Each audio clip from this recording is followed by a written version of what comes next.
welcome back to Games Revealed. And hey, we are coming full circle. This channel really started picking up when I started covering the Steam Deck. And guess what is out? A new Steam Deck.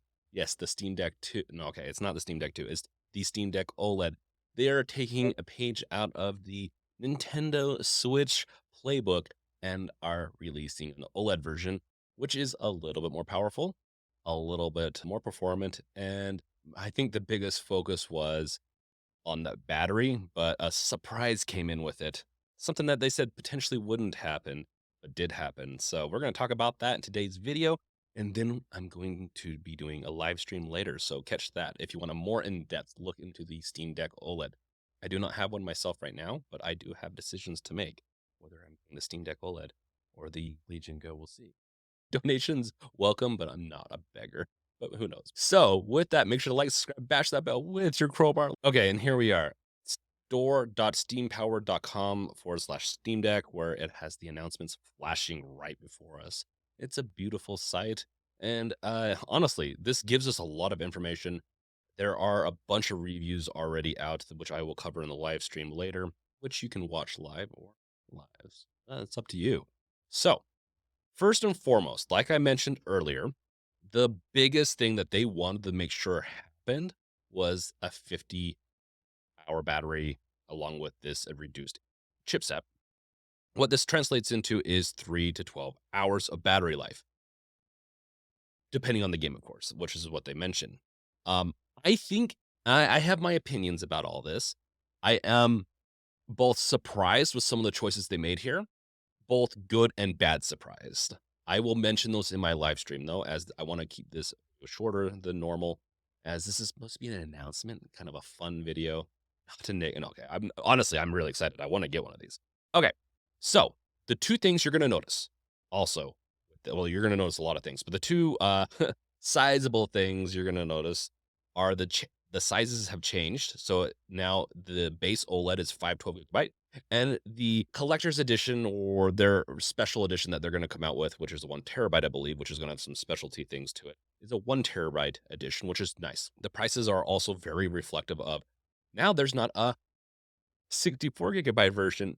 Now the base is 256 GB for the 399, which is they're definitely being competitive with these pricings.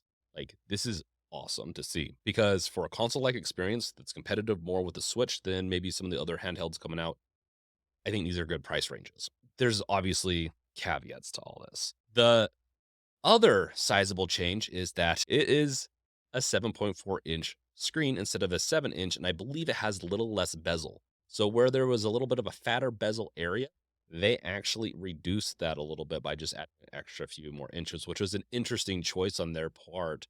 And am curious to see why. I'm sure we'll learn why they made some specific changes to all this.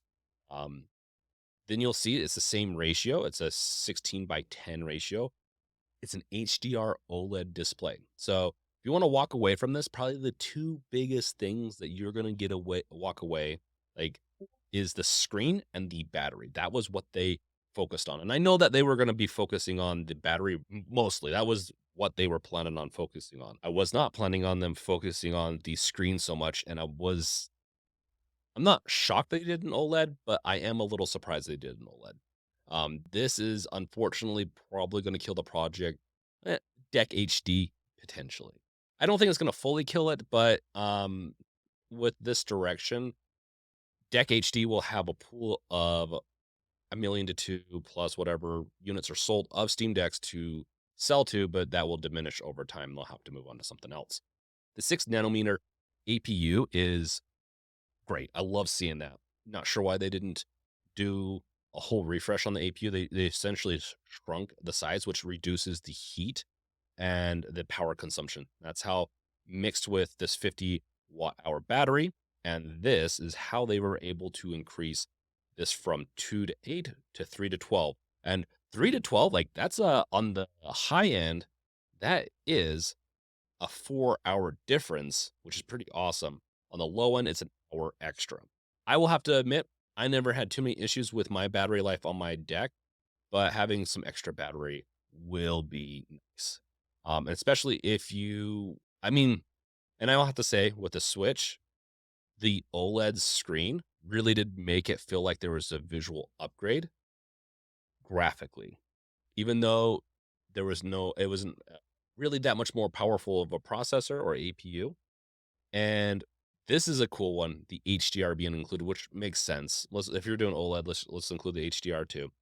You're gonna have a beautiful gaming experience on this, and there's a good chance this will start to compete with 1080 or like higher resolution screens now, because you'd be surprised at how well this type of tech can just improve that experience a little bit. That being said, I don't think it's going to be the ROG Ally when it comes to graphical fidelity at native resolutions, but I do think it's going to be a more beautiful picture than what the Ally has. Now, if we move on down, you'll see they also have a sell going on. I believe, yeah, while supplies last, they're selling out of the 512 gigabyte version and the 64 gigabyte version of the LCDs. They're going to keep the base one like this uh, for $399 for the 256 gigabyte version. They're growing the Switch plan. This is a play out of the Switch playbook. No surprise there. Price drop for the Steam Deck Station, which honestly is a little pricey in its own. And it needs to come with a higher watt battery, but this is not a review or anything like that. Some of the things they are mentioning in this, of course, with that screen, the OLED screen, you're going to get brighter colors, blacker blacks, especially with HDR. With it, it also mentions the Steam Deck OLED has a 30 to 50% more battery life. Fit a bigger battery into the case, and the OLED display draws less power. Add in an updated, more efficient AMD APU, and you have way more time to play your favorites. I will have to be honest. I would have expected with what they were saying to double the battery life, not just increase it by 50%. I have a feeling that they're being very conservative for a reason, and I bet you it lies. Pick my favorite game on the deck, apparently, is Persona 5. Maybe I'll be getting an extra 2 hours out of that, which is very much welcomed. I'm very happy to get a new Persona 5 device. Now, it's also going to be lighter, which I don't think most people are going to care too much, but for those with a lighter frame, that could help them a lot.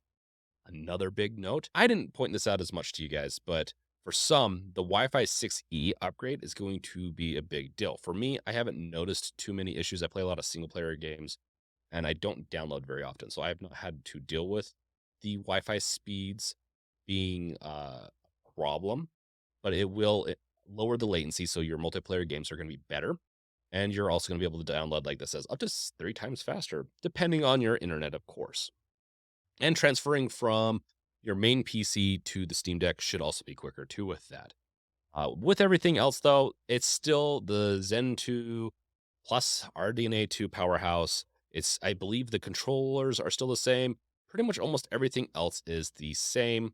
And so the only big difference is the APU shrinkage, the battery growing, and the screen. I will cover anything else in this and also more in tonight's stream. So go watch that. I'll have it linked in the comments also and in the description after the fact of it being done. I do think that this is a good play for Valve, but I think they could have done a little bit extra, a little bit more. And I know a lot of people are happy about this, and I am happy too. But like with anything, I'm here to both enjoy tech, criticize tech, and give my thoughts on this. So that's what I'm here for. I also want to know what you think about this right now in the comments. Go down there. Tell me what you think. Is this something you're going to get? Are you going to wait for the Steam Deck OLED 2? No. Are you going to wait for the Steam Deck 2 maybe?